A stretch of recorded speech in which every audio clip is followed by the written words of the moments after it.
پی ټی ای د واتس اپ په اړه کې اهم پیغام شیر کړی دی. نو موبایل بس تاسو سره یو پاغي کې به واتس اپ مې واتس اپ تاسو د ټول لپاره لازم دی. نو داسې نه چې سبا ورځ تاسو ته د دینه مشکل جوړ شي.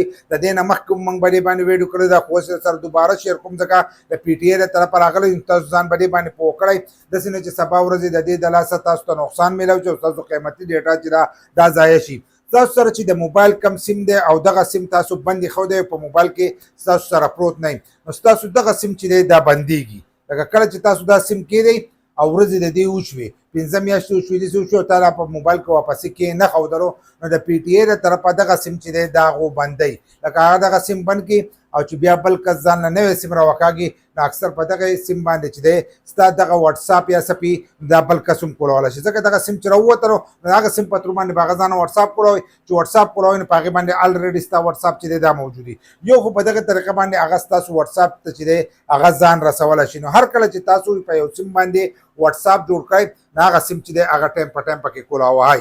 ځینې کسان سره په موبایل کې پروت دي په هغې باندې دغه کوي لکه چلی. خو ځینې داسې کسان دي چې هغه بهر ملک ته لاړ شي. بهر ملک ته چې کوم کسان لاړ شي نو د هغو لپاره بیا لازم دا دي چې دلته په پاکستان کې هغه سیم چې دی دا استعمالیږي.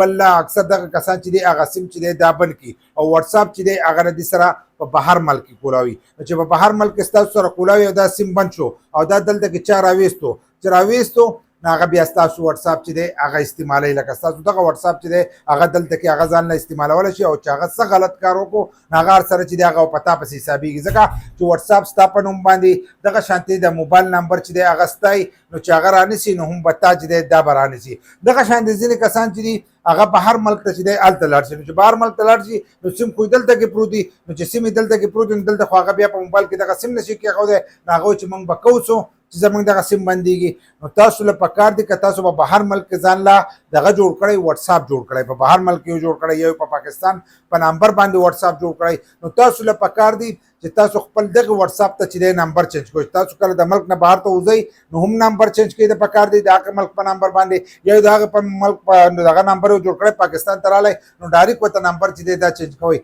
هر ټایم تاسو ته مشکله چې دی دا راتلی شي که کله ستاسو نه ستاسو واتس اپ ډیلیټ شو یا د موبایل نه ختم شو. اکثر تاسو ماشومان له موبایل ورکوئ نو که دغه ختم شو نو تاسو خپله ډیټا چې دا لاس له نشئ راوستلی چې څومره ستا سره هغه نمبر چې دی دا په موبایل کې موجود نه وي. نو چې کله د بهر ملک نه پاکستان ته راځئ نو دلته کې نمبر چې دی هغه ډایرکټ چینج کوئ. که د دې ځای نه بهر ملک ته ځئ نو هلته کې ورته نمبر چې دی دا لازم چینج کوئ. چې نمبر یو چینج کو نو بیا که ستاسو نه واتس اپ بند شي نو تاسو د هغه نمبر په ترو او د جیمیل په ترو باندې خپله ډیټا چې دا واپسې راوستی شئ. خو که ستاسو دغه نمبر بند پروت دي څنګه چې ما تاسو ته وویې او دغه بل چا راویسته نو ستاسو دغه واتس اپ چې دی هغه به ځان سره کولاوئ. ځکه چې هغه په نمبر باندې واتس اپ کولاوئ چې واتس اپ پې کولاوئ نو هسته هغه واتس اپ چې دی هغه په هغه نمبر باندې کولاویږي نو ستاسو ډیټا چې دا به ضایع کېږي یا به د هغې طرفه هغه واتس اپ ته ایمیل کوي نو بیا به تا ته واتس اپ چې دی دا به بینډ شي. نو چې بینډ شو ستاسو ډیټا چې دا ضایع شوه او هغه به ځانه په هغه نمبر باندې نه واتس اپ کولاوئ. نو دغه پیغام مو ما ستاسو سره شیر کو تاسو راوالی مخکې شیر کړئ چې نورو کسانو ته هم ور ورسي.